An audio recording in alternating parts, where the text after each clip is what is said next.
¿Qué tal? Buenas tardes, mi nombre es Itamar Barroso y a continuación vengo a explicarles sobre el tema de la corrosión. La corrosión es un proceso natural o químico en el cual un material, generalmente un metal, se deteriora o se degrada debido a la acción del ambiente en el que se encuentra. La corrosión es un tema del cual incluye muchos factores, entre ellos se resalta el ambiente. Hay ambientes que pueden tener un exceso de humedad muy elevado, un nivel freático muy alto, lo cual facilita a que los metales puedan entrar en un estado de corrosión. Facilita también a que los materiales se puedan corroer y por ende ocurran fenómenos y procesos como la oxidación. Recordemos que la oxidación es una propiedad, por así decirlo, que mayormente se encuentra en los metales, pero también puede haber presencia de oxidación en los alimentos, como por ejemplo en las manzanas. Es el ejemplo más directo de la oxidación.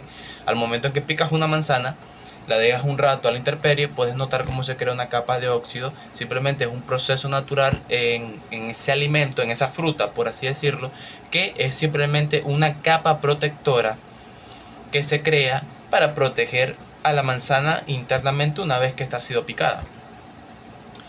Se puede tomar como un sistema de defensa que tiene la misma fruta.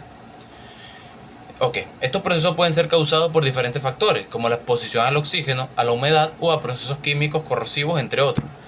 La corrosión ocurre cuando un metal se oxida, es decir, pierde electrones en presencia de un agente oxidante. Tenemos el caso, hay un ejemplo en particular, lo cual hablaremos más adelante, pero es bueno resaltarlo, que es la oxidación, es la corrosión galvánica. La corrosión galvánica ocurre cuando dos metales están en contacto. Entonces, por ende, hay una transferencia de electrones, lo que genera que ese contacto entre los metales cause una oxidación en uno de ellos, cause una corrosión entre uno de ellos. Es simplemente cuando ambos metales están en contacto, causa un efecto electroquímico. La transferencia de electrones entre ellos causa un efecto electroquímico. Ok.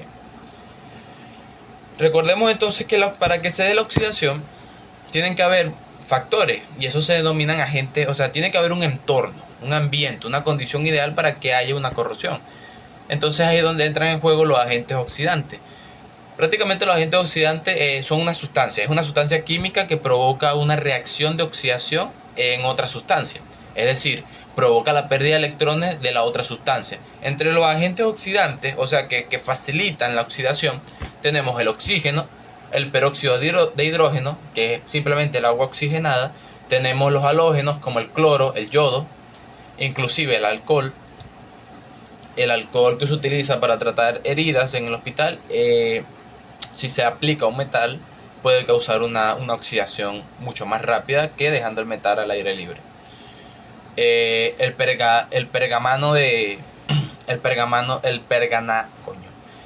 pergamanato de potasio y el dicromato de potasio, entre otros el ácido nítrico también.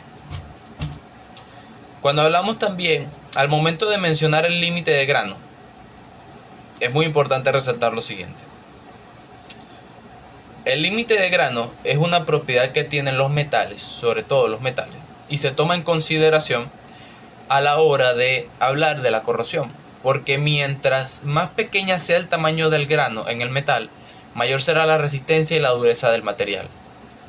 Es decir, en otras palabras, la definición del límite de grano es una propiedad de los materiales metálicos que se refiere al tamaño de los cristales individuales de la estructura de grano del material. Es por eso que mientras más pequeña sea el tamaño de grano, mayor será la resistencia y la dureza del material. Eso amplía el concepto. A mayor resistencia, tiene también una mayor resistencia a lo que vendría siendo el ambiente y a los agentes corrosivos que puedan causar un daño a futuro en el material. Y para culminar, tenemos los tipos de corrosión, que aquí simplemente voy a hacer una opinión generalizada sobre lo que ya tengo en mi presentación. Cuando hablamos de los tipos de corrosión, vamos a resaltar tres relevantes, que es la corrosión uniforme o la corrosión generalizada, que es la corrosión por picadura, y es la corrosión galvánica anteriormente mencionada. La corrosión uniforme es aquella que afecta de manera uniforme a toda la superficie del material expuesto a un ambiente corrosivo. El ejemplo más directo que se puede apreciar de una corrosión uniforme es cuando estás trabajando con una pieza de material metálico y se deja la intemperie.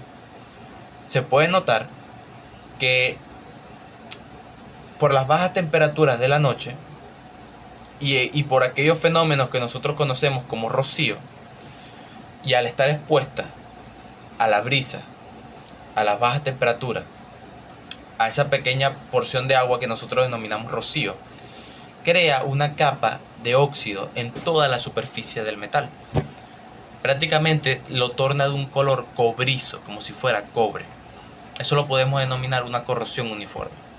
Cuando hablamos de una corrosión por picadura, el ejemplo más directo que tenemos, las picaduras que se forman en las láminas automotrices de los carros. Es el mal más común que pueden presentar los carros en el guardafango, en los parachoques, todo debido a la sobreexposición del agua y a las condiciones climáticas que favorecen a la aparición de picaduras. Prácticamente la definición de una corrosión por picadura ocurre en áreas localizadas. De una superficie metálica que se caracteriza por la formación de pequeñas picaduras. Las picaduras ocurren en áreas localizadas, de las cuales generan pequeñas picaduras o pequeñas aperturas, por las cuales el material se va corroyendo y se va destruyendo poco a poco, porque prácticamente una corrosión se puede caracterizar o se puede denominar como un tumor en la estructura de un metal. Es un tumor, por así decirlo, anatómicamente hablando. Si lo llevamos al campo de la medicina, se puede caracterizar como un tumor o como una llaga que se forma dentro de la estructura o afuera de la estructura en sí, que se forma en la composición de la estructura, la cual la va debilitando con el tiempo. Eso es lo que genera la corrosión, pudre la estructura. Hay que tener en cuenta la corrosión al momento de diseñar y fabricar, ya que los ingenieros en corrosión, uno de sus mayores trabajos es estudiar en cómo el ambiente afecta al material con el cual tú estás trabajando. Si la aleación que tú estás utilizando es la adecuada para el medio en el cual tú la vas a instalar. Si estás trabajando con los materiales adecuados.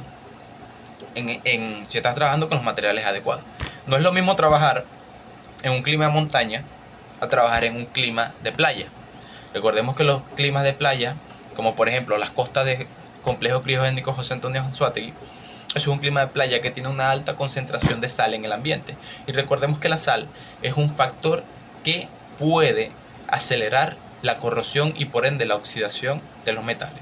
Tengamos en cuenta siempre eso. Y por último, la corrosión galvánica, que es simplemente el contacto de dos metales, lo cual ocurre un efecto electroquímico que provoca la corrosión de uno de los metales. O sea, el efecto electroquímico es que cuando los metales están en contacto, esto tiene una transferencia de electrones. El que pierde más electrones al momento de cedérselos al siguiente es el que se va a oxidar. El que pierde electrones es el que se va a oxidar, mientras el que gana electrones es el que se va a mantener, es el que va a crear la capa. Aquí hay un fenómeno muy curioso, que es que el que agarra los metales, el que agarra los electrones, perdón, es el que crea la capa protectora para que no se corroa, para que no genere la corrosión, mientras que el que está perdiendo es el que se va a oxidar. Por eso se denomina corrosión galvánica cuando dos metales están en contacto. Hay un efecto electroquímico en donde hay una pérdida de electrones, un electrón le cede un material le cede sus electrones a otro material, el que agarra mayor electrones se forra por una capa galvánica, que posiblemente es una capa como blanca por lo general. Esa capa se forma también en los bordes de las baterías de los carros. Se puede ver ese efecto de corrosión galvánica. Como hay una transferencia de electrones a través de los bordes, hay una transferencia también de corriente. Los bordes, para protegerse de una corrosión, crean una capa que es para protegerse ellos mismos, que es una capa electrolítica, es como una capa ionizada, como si fuera sal, es una capa como de sal concentrada, que no es nada más y nada menos un recubrimiento para proteger la pieza. Mientras que la otra pieza, que está perdiendo los electrones o que funciona como medio, es la que sufre el efecto de la oxidación y de la corrosión. Muy bien. Para combatir todo este tema de la corrosión es importante tener en cuenta muchos factores y muchos medios para darle una mayor vida útil a la estructura. Por ejemplo, en las construcciones de obras civiles, en donde se utilizan estructuras metálicas, Se acostumbra a utilizar pinturas epóxicas que resistan no solo altas temperaturas, sino que resistan además condiciones climáticas como un alto nivel de sal. La pintura es un factor muy clave a la hora de preparar una estructura metálica o simplemente un material, a la hora de trabajar un material metálico, ya que la pintura es una propiedad o es una capa que funciona como un aislante entre el ambiente, entre el medio ambiente y el metal. Esa pequeña capa a veces puede hacer, esa pequeña capa de película, esa pequeña capa de pintura, a veces puede hacer una muy gran diferencia al momento de prolongar la vida útil del material y al momento de prolongar y ralentizar la aparición de una corrosión en dicho material. O sea, hay muchos trabajos que se le pueden realizar a una estructura metálica al momento de como agentes anticorrosivos. Tenemos los agentes anticorrosivos, la pintura, el sistema de cromado incluso también se pudiera caracterizar, y el sistema del galvanizado también funciona, entre muchas otras, para prolongar la vida útil de la estructura metálica. Así que bueno, este es prácticamente como un resumen de todo lo que está en la diapositiva, generalizado, y espero que todas las dudas hayan quedado claras en este pequeño video, y del resto que todo se pueda apreciar en la diapositiva. Muchas gracias, me despido, mi nombre es Itamar Barroso, saludos.